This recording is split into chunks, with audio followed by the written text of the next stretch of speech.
The email glowed on my laptop screen like a confession written in neon. I read it 3 times, my hands trembling as the words burned themselves into my memory. Don't worry, I took care of that internship situation with Connor. Julia won't be getting anywhere near his newspaper. God forbid she actually builds a career and embarrasses us all. Can you imagine her awkward self trying to network? My mother's response was even worse. Good work, darling. Better to nip these silly dreams in the bud. She needs to focus on finding a suitable husband, not chase after some tech journalist fantasy. My name is Julia, and at 22, I discovered my mother and sister had been systematically destroying my future behind my back. I shouldn't have been surprised. Growing up in our sprawling Victorian home, I was always the shadow to my sister Annalise's spotlight. While she commanded rooms with her perfect hair and calculated charm, I preferred coding and creating in my bedroom. My mother never let me forget the difference. Julia, darling, stand up straight, she'd say at every society function. And for heaven's sake, try to smile like you mean it. No one will take you seriously with that deer-in-headlights look. I remember the day Connor offered me the internship. He'd found my blog analysing digital marketing trends and reached out personally. Your insights on brand evolution are fascinating, he'd said during our coffee meeting.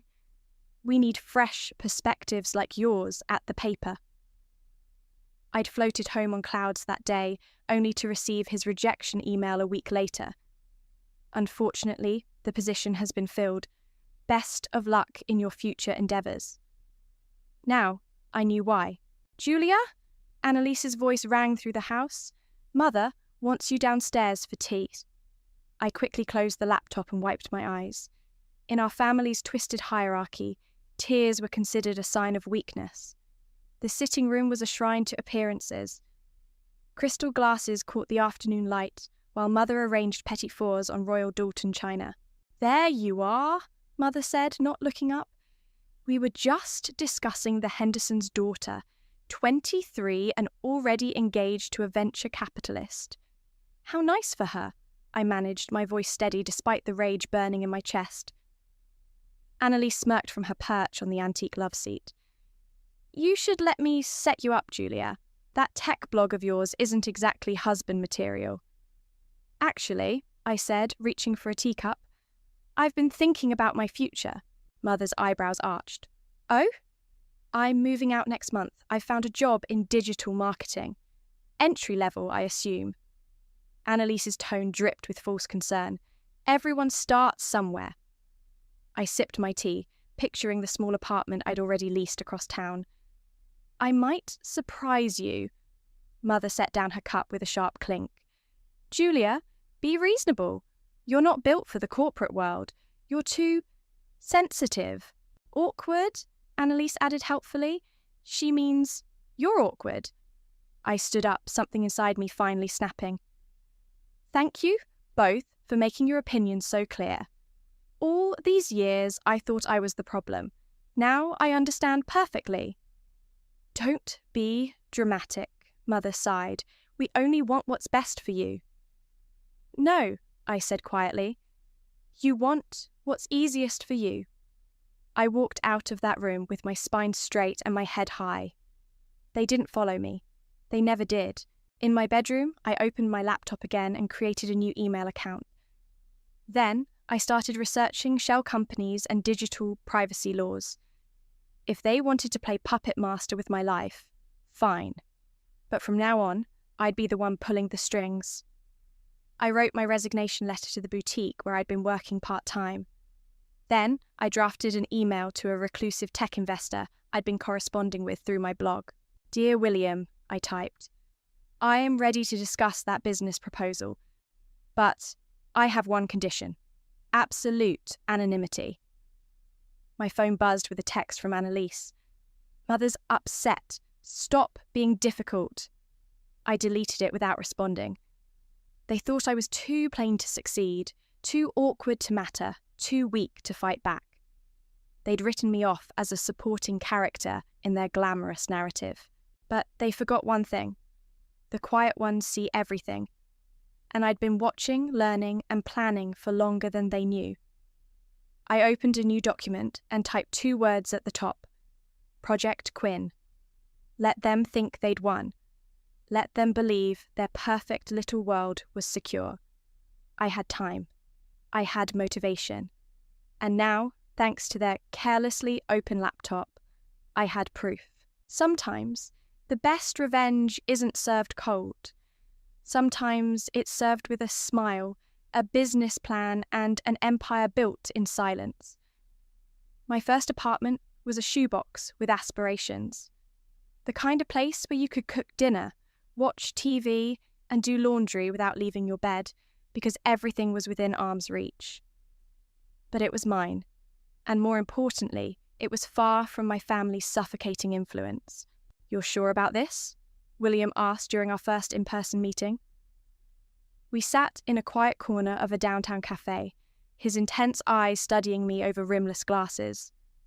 "Completely," I said, sliding my business proposal across the table. "I've mapped out every step." He flipped through the pages, occasionally nodding. "A digital PR firm that specializes in truth and reputation management. Interesting angle. The industry's broken," I explained, leaning forward. "Everyone's focused on covering up scandals. I want to expose them instead." William's mouth twitched. "And this has nothing to do with your family." "Everything has to do with my family, but that's not the only reason." He closed the folder and sat back. "You understand what you're asking. Complete anonymity isn't easy in today's world." "I'll figure it out." "No," he said, "we'll figure it out. But first, show me you can deliver." That night, I sat cross-legged on my bed/office, surrounded by empty ramen cups and energy drink cans. My blog post about influencer marketing fraud went live at midnight. By morning, it had gone viral. 3 months later, I hired Serenity. She walked into my cramped apartment office, took one look at the chaos, and started organising without being asked. "Your 3 o'clock cancelled," she announced, clearing away takeout containers. "But I got you a meeting with that whistleblower from Stella Cosmetics instead." I looked up from my coding. "How did you manage that?" She smiled mysteriously. "I have my ways. Also, you need to eat something that isn't instant noodles." "I had a salad yesterday." Putting lettuce on instant noodles doesn't count as a salad. Working with Serenity was like finding the missing piece of a puzzle I didn't know was incomplete. She handled the real world while I built our digital infrastructure. Together, we turned my tiny apartment into command central for what would become J. Quinn and Associates. The first real test came 6 months in. A luxury boutique, one of my mother's favourites, was caught using child labour in their overseas factories. The story landed in my inbox from an anonymous source. "This could be big," Serenity said, reviewing the evidence. "But are you ready? Your mother shops there weekly." I thought about all the times Mother had paraded me through that store, sighing dramatically at how nothing quite suited my difficult figure. "Post it," I said. The story exploded. Within days, protesters gathered outside the boutique's locations. Their stock plummeted. Mother left 3 voicemails complaining about how she couldn't possibly shop anywhere else. I deleted them all. William called as the dust was settling. "Impressive work. Ready to scale up? What did you have in mind?" "I bought a building. Penthouse office. Time to give J. Quinn a proper home." I stood in that empty penthouse the next day, watching sunset paint the city gold. Floor-to-ceiling windows, private elevator, state-of-the-art everything. "This is insane," I whispered. "This is just the beginning," Serenity said, already measuring for desk placements. "We're going to need a team." We hired carefully. Everyone signed ironclad NDAs. J. Quinn became a mysterious figure who communicated only through secure channels. My family's Christmas card that year showed them at their country club, gleaming with success. I pinned it to my office wall as motivation. 1 year into operations, we broke our biggest story yet. A charity foundation had been funneling donations into private accounts. The foundation's president was Mother's tennis partner. "Julia," Serenity called from her desk, "your sister's on TV." Sure enough, there was Annalise defending her friend on a morning show. These accusations are ridiculous. The foundation does wonderful work. I watched her performance with clinical interest. Same hair flip, same practiced sincerity she'd used when telling my high school crush I had a contagious skin condition. "Should we release the bank records?" Serenity asked. "Not yet." I turned back to my screens. Let them dig themselves deeper first. That evening, I found a blog post analysing Jay Quinn's rising influence. The author called us digital vigilantes with a conscience. I printed it out and added it to my wall, right next to the Christmas card. My phone buzzed with a text from Mother. "Darling, do call when you can. We never see you anymore." I typed back, "Very busy with work. Maybe next month."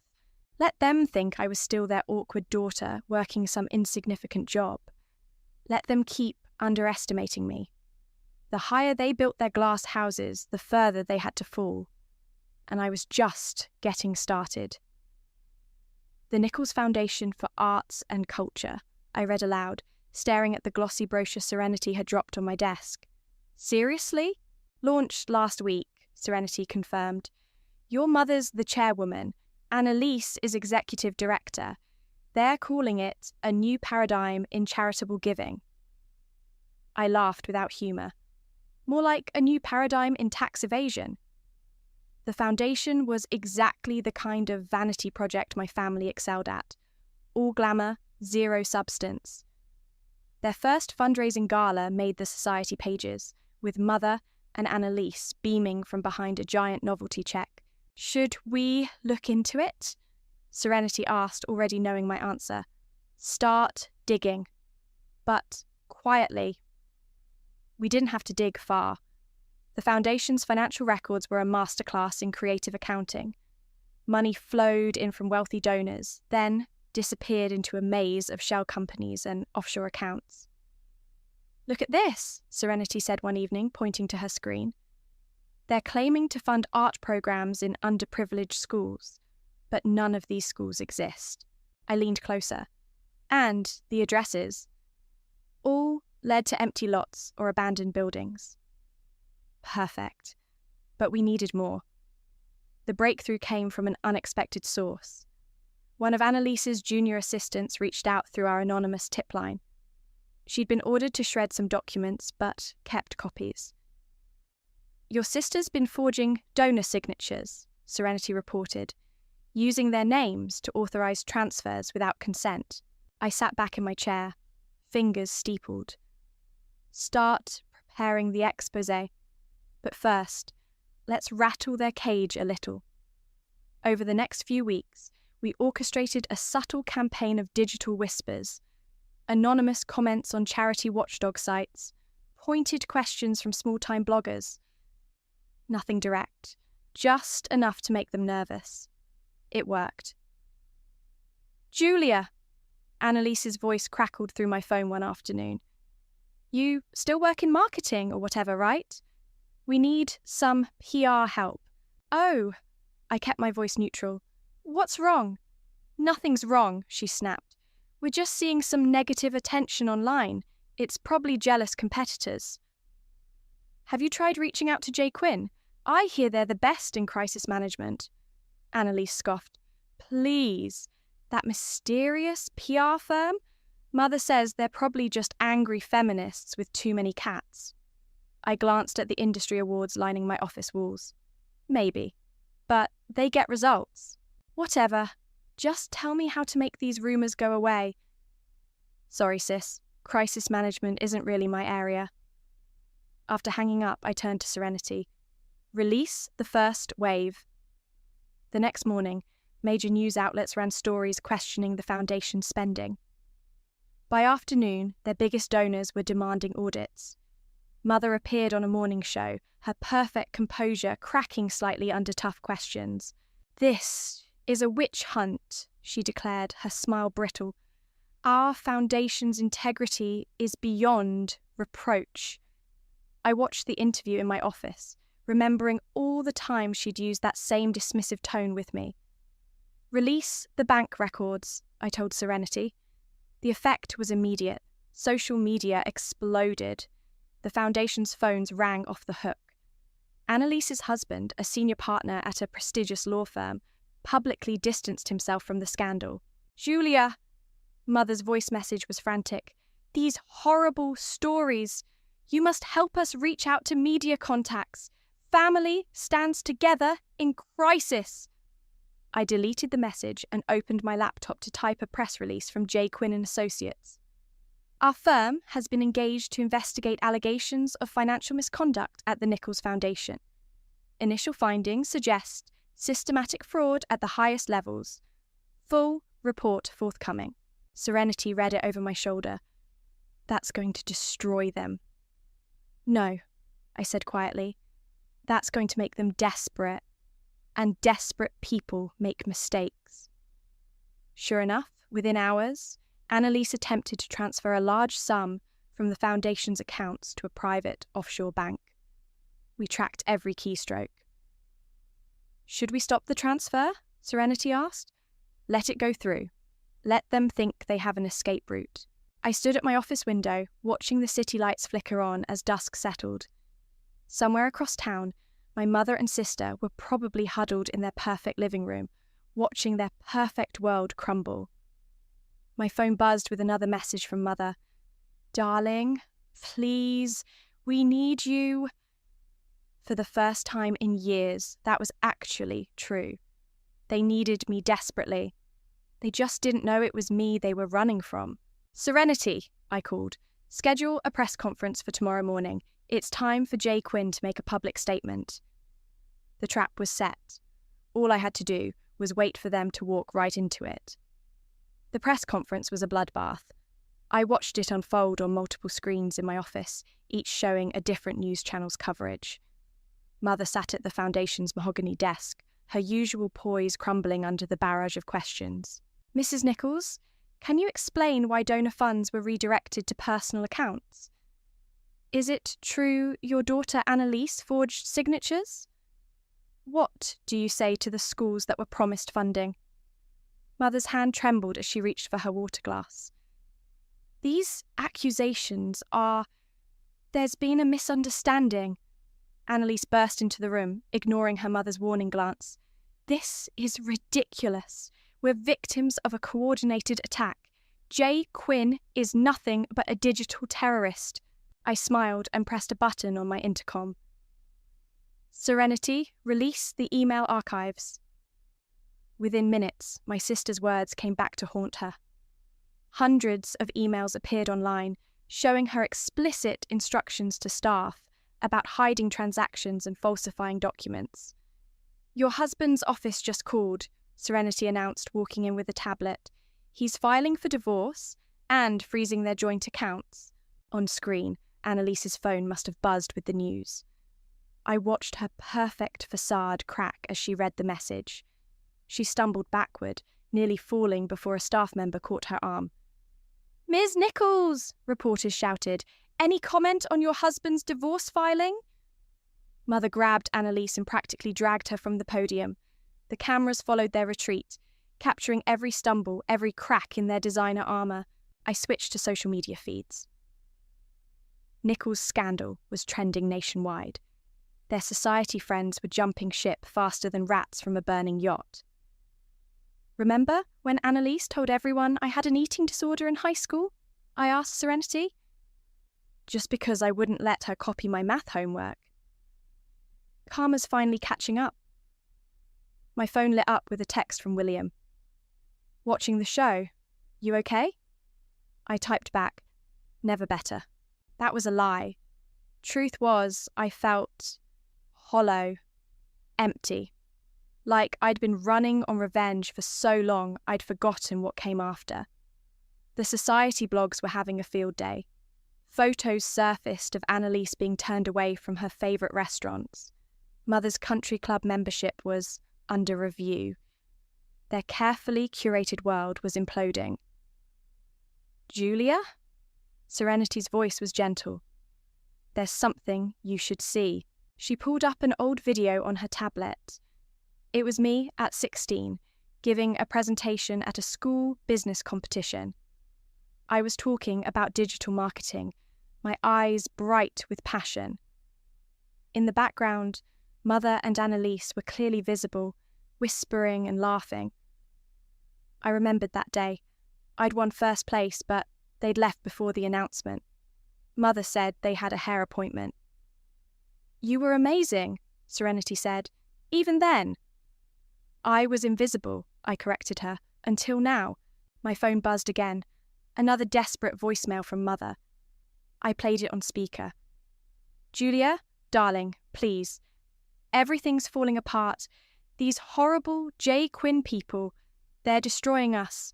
We need your help, your family. Please." Serenity raised an eyebrow.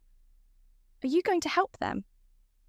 "Oh, yes," I smiled, emotion because J. Quinn is going to offer them the deal of a lifetime.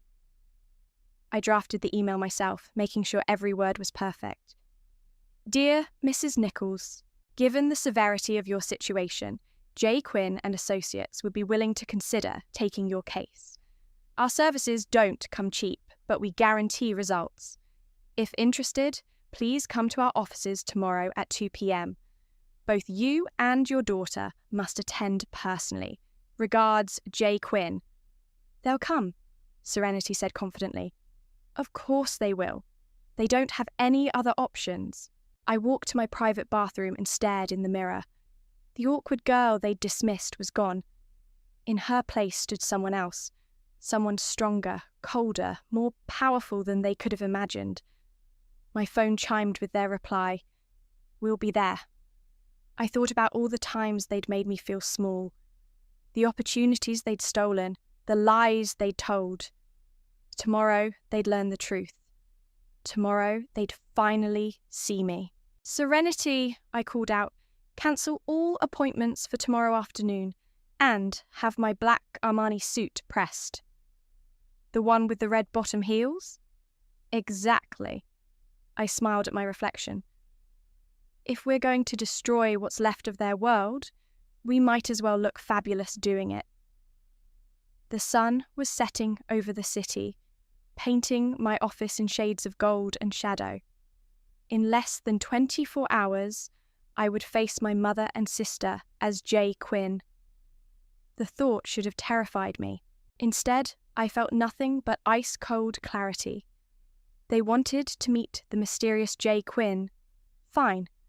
They were about to meet the monster they created, and I was going to enjoy every second of it. At 1:58 p.m, I watched through one-way glass as Mother and Annalise were escorted into our conference room. Mother wore Chanel, Annalise in Dior, their version of battle armor. But even designer labels couldn't hide their desperation. "They've been waiting 15 minutes, Serenity reported. Your mother's checked her watch 12 times. "Good." I smoothed my black suit. "Let's make it 20. The wait was deliberate, a power play Mother herself had taught me. I'd seen her do it countless times to others, making them sweat in her sitting room while she took her time. At exactly 2:20, I nodded to Serenity. "Show time." The click of my heels echoed down the hallway. Through the glass, I saw Mother straighten her spine, preparing to meet the mysterious J. Quinn. Annalise was biting her manicured nails, a habit Mother had spent thousands trying to break. I paused at the door, hand on the handle. 15 years of pain, rage, and preparation had led to this moment. The door opened silently. I stepped in. For 3 seconds, nothing happened. They stared at me, uncomprehending. Then Annalise's perfectly glossed mouth fell open. "Julia?"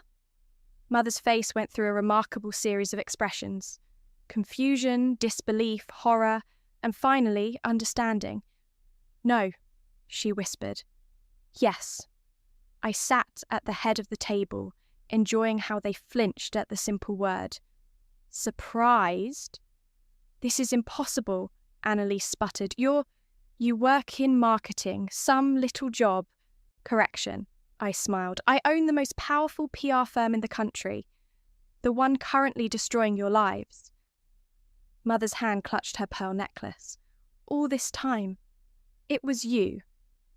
It was always me. I opened a laptop, turning it to face them. Shall we discuss your options? They're rather limited, I'm afraid. Annalise shot to her feet. You vindictive little... Sit down, I cut her off. Unless you'd prefer I release the recordings of you instructing your staff to shred evidence, she sat.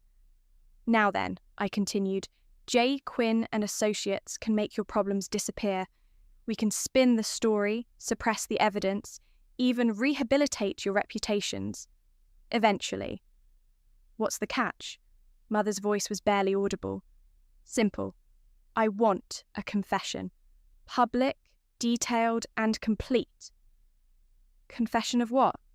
Everything. I met her eyes.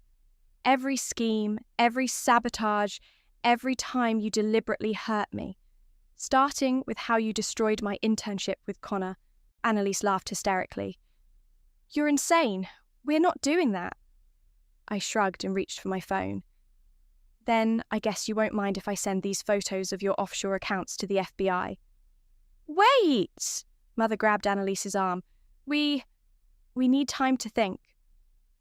You have 30 seconds.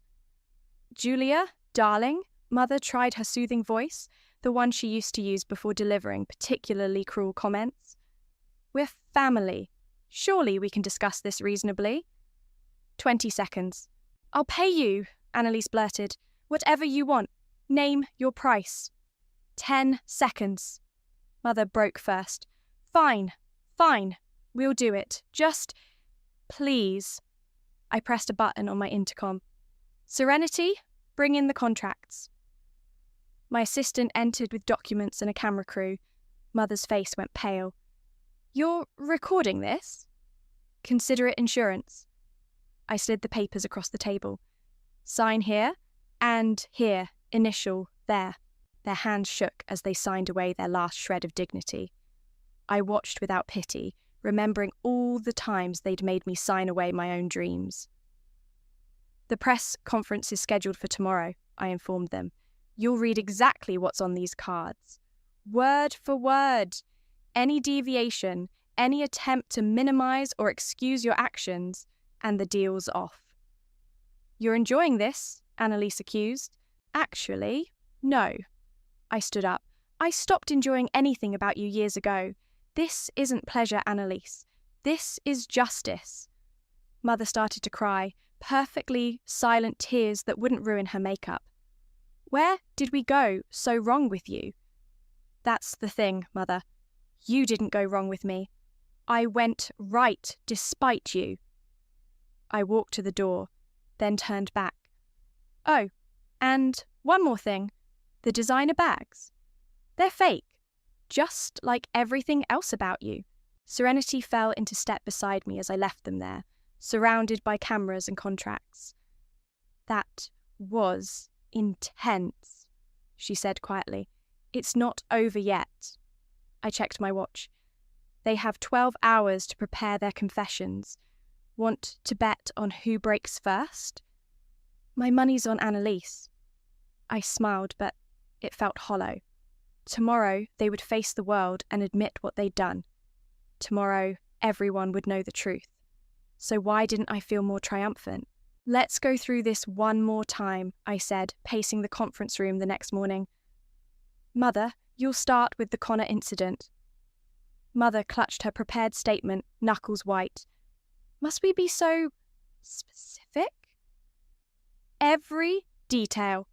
I stopped in front of her. How you called his newspaper, what you said about me, the exact words, Mother.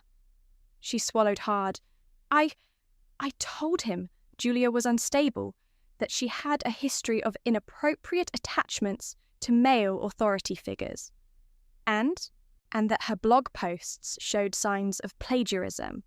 Annalise shifted uncomfortably in her chair. The morning light through the windows made her look older, worn. "Your turn, sis." I turned to her. "Tell me about the charity funds." "This is ridiculous," she snapped. "You've already won. Why make us grovel?" I pulled out my phone and played a recording. Annalise's voice, crystal clear, instructing her assistant to lose the donation records. "Fine!" She grabbed her statement. "I embezzled money. I forged signatures. I used the foundation to fund my shopping addiction. Happy?" "Getting there." I nodded to Serenity, who wheeled in a TV monitor. "Now, let's review some greatest hits." The screen flickered to life, showing a compilation of their greatest cruelties. Mother at my college graduation, telling relatives I was there taking a break before getting married. Annalise spreading rumours about my mental health when I started my blog. "Stop," Mother whispered. "Please." "Why? You never stopped." I paused the video. "Every time I achieved something, you were there to tear it down. Every dream, every accomplishment, you poisoned it." "We were trying to protect you," Mother burst out. "From what? From failure, from humiliation." She stood up, mascara starting to run. "Look at you, plain, awkward, always hiding behind computers. We knew you'd never survive in the real world." The room went deadly quiet. "The real world?" I laughed softly. "Mother, I owned the real world. Every headline, every trending topic, every digital whisper. That's me. While you were protecting me from failure, I built an empire." Annalise's phone buzzed. She checked it, then went pale. "The press is already gathering downstairs." "Right on schedule." I handed them each an earpiece. "Put these in. I'll be feeding you lines if you deviate from the script." "Julia," Mother tried one last time, reaching for my hand. "We're still family." I stepped back. "No, we're not. We're just people who share DNA and a story that ends today." Serenity appeared at the door. "They're ready for us." The walk to the press room felt like a funeral march. Mother and Annalise trailing behind me, their designer heels clicking on marble floors. Camera flashes greeted us through the glass walls. "Remember," I said, turning to face them one last time. "Every word exactly as written, or the FBI gets everything." "You really hate us that much?" Annalise asked. I don't hate you at all." I straightened her collar, a mockery of sisterly affection. "I just want the truth. For once in our lives, let's try honesty." The press room doors opened. Cameras whirred, reporters leaned forward in their seats. "Ladies and gentlemen," I announced, taking the podium, "I'm Jay Quinn. Today, we're here to witness something unprecedented in crisis management. Absolute truth." I stepped aside, letting Mother take my place. She gripped the podium like a life raft. "My name is Lorelei," she began, voice shaking. "And I need to confess something about my daughter." I watched from the wings as she detailed every manipulation, every lie. Annalise followed, breaking down halfway through her statement about the foundation fraud. Serenity touched my arm. "Julia, are you okay?" I realized I was crying. Silent tears, just like Mother taught me. "I don't know. We can stop this." "No." I wiped my eyes. "Let them finish." The confession took 47 minutes. By the end, Mother could barely stand. Annalise had mascara streak down her face. The reporters were stunned, silent. I stepped back to the podium. "Thank you for your honesty. Jay Quinn and Associates will be handling their reputation recovery process. No further questions." Security escorted them out through a side door. I watched them go, these two broken women who had once seemed so powerful. "What now?" Serenity asked softly. "Now?" I gathered my papers. "Now we wait for tomorrow's headlines, and then we see what's left to rebuild." But as I turned to leave, Mother's last words echoed in my head. "We're still family." Were we? Could anything survive this kind of truth? I didn't know. But for the first time in years, I felt something other than rage when I thought of them. I felt free.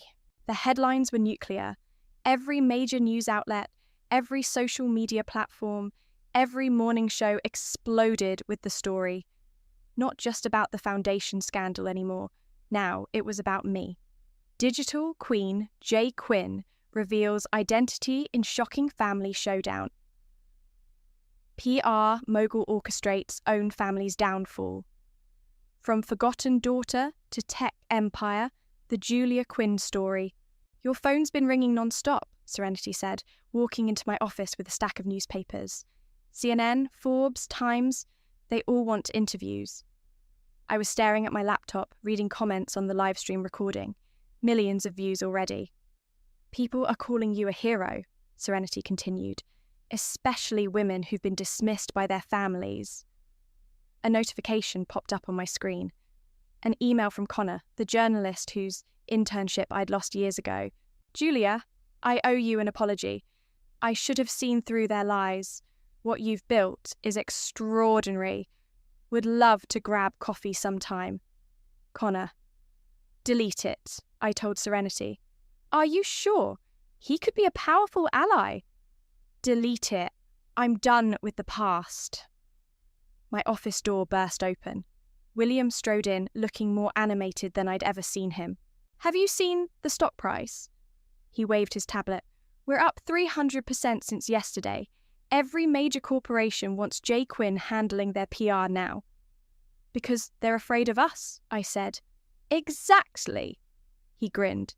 Fear and respect. It's a powerful combination. My phone buzzed. A text from an unknown number. It's Annalise, please. Can we talk? I blocked the number.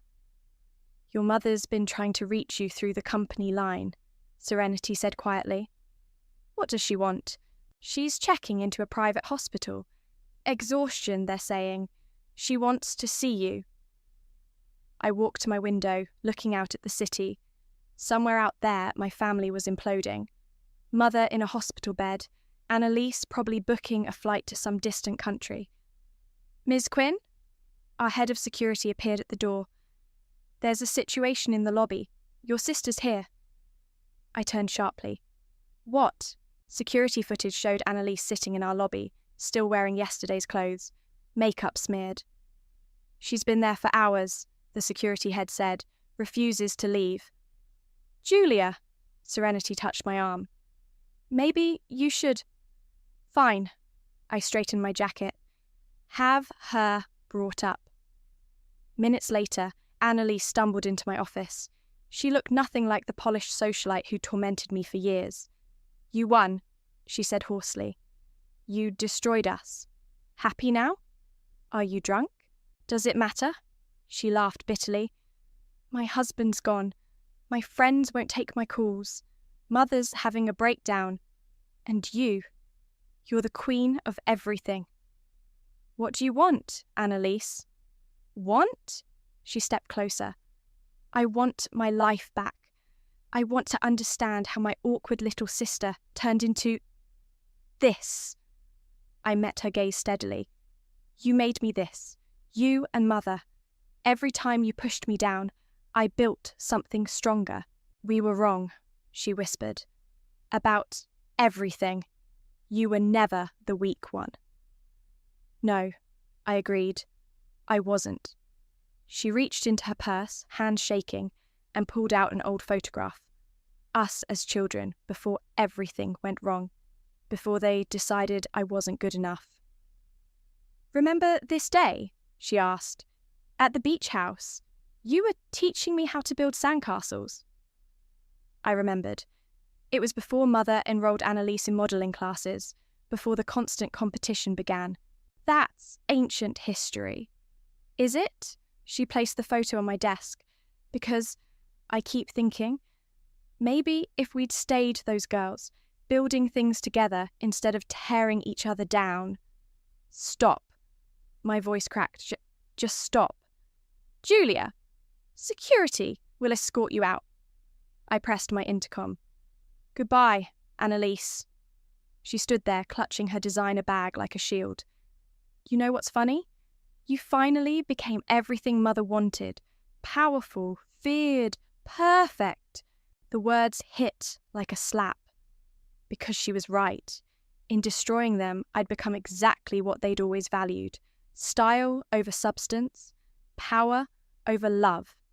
As security led her away, I picked up the beach photo. 2 smiling girls with sandy feet and matching ice cream cones. I couldn't remember the last time either of us had smiled like that. Julia? Serenity stood at the door. The Times is waiting for your statement. What should I tell them? I looked at my empire of glass and steel, built on revenge and pain, at the awards and headlines celebrating my victory. Tell them, I paused, still holding the photo. Tell them Jay Quinn has no comment at this time. Because for the first time since this began, I wasn't sure what to say.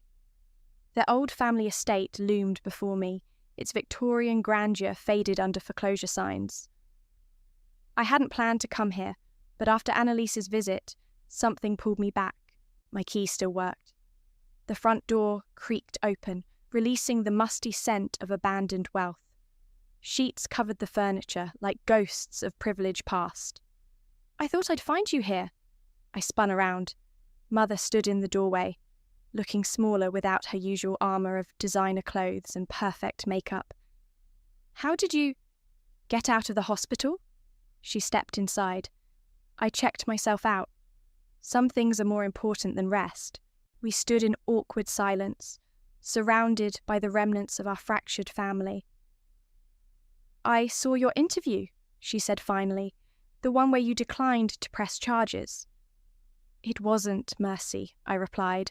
Revenge just started tasting bitter. Mother moved to the grand staircase, running her hand along the dusty banister. Remember how you used to slide down this? Before I taught you it wasn't ladylike? Before you taught me a lot of things. She turned to face me. I've had time to think, in that hospital room, about everything we did to you, everything we taught you about worth and power and success. Don't, I warned, don't try to make this better. I'm not. She pulled something from her bag, an old notebook. I found this in the attic before the bank took over. Your business plans from high school. Page after page of brilliant ideas we ignored. I remembered that notebook.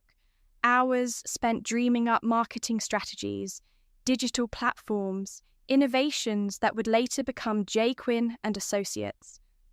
You were never invisible, Julia, Mother said softly. We were blind. Why are you here? Because my daughter built an empire to prove me wrong, and all I can think about is how much energy we wasted destroying each other. A noise at the door made us both turn. Annalise stood there, holding a cardboard box. Sorry, she said. I didn't know. I just came to get some photos before they clear everything out. The 3 of us stood in our old foyer, surrounded by sheets and shadows, and years of unspoken words. I'm selling the company, I announced suddenly. What? They spoke in unison, an echo of easier times. To William. He'll keep the name, the reputation. But I'm starting something new. Mother stepped closer. What are you talking about? I pulled out my phone, showing them the business plan I'd been working on since Annalise's visit. A digital platform for family reconciliation, professional mediators, counselling resources, legal support, everything I wish we'd had 20 years ago. That's... Annalise studied the screen. Actually, brilliant. It won't fix everything, I said. Some things can't be fixed. But maybe it can help other families avoid our mistakes. Mother touched my arm hesitantly. And us? I don't know. I met her eyes. But I'm tired of building walls. Maybe it's time to try building bridges instead. Annalise set down her box and opened it. More photos spilled out. Birthdays, holidays, moments when we were almost happy. Remember this? She held up a picture of us in the garden. You were teaching me how to code before I got jealous and told everyone you were a computer nerd. You were a better student than you pretended to be, I said. I was better at a lot of things before I started pretending. Mother picked up another photo. Me at my first science fair. We could start over, not as mother and daughters, maybe, but as people who want to do better. I looked at these women who had shaped my life through their cruelty, now standing vulnerable in the ruins of our past. No, I said firmly. They flinched, but I continued. Not start over, start honest. With everything we are, everything we've done. No more pretending. Annalise nodded slowly. I'd like that. It won't be easy, Mother warned. Nothing worth building ever is. I walked to the front door and held it open. Coffee? I know a place where we can talk. Really, talk. They followed me out into the sunlight. As I locked the door one last time, I glanced up at my old bedroom window. The little girl who once hid there, dreaming of revenge, could finally rest. I'd built my empire. I'd won my war. Now it was time to build something stronger than victory, something that might even look like peace. Ready? I asked them. They nodded, and together we walked away from the house that had held our worst selves towards something that felt surprisingly like hope. Not an ending. Not really. Just a different kind of beginning.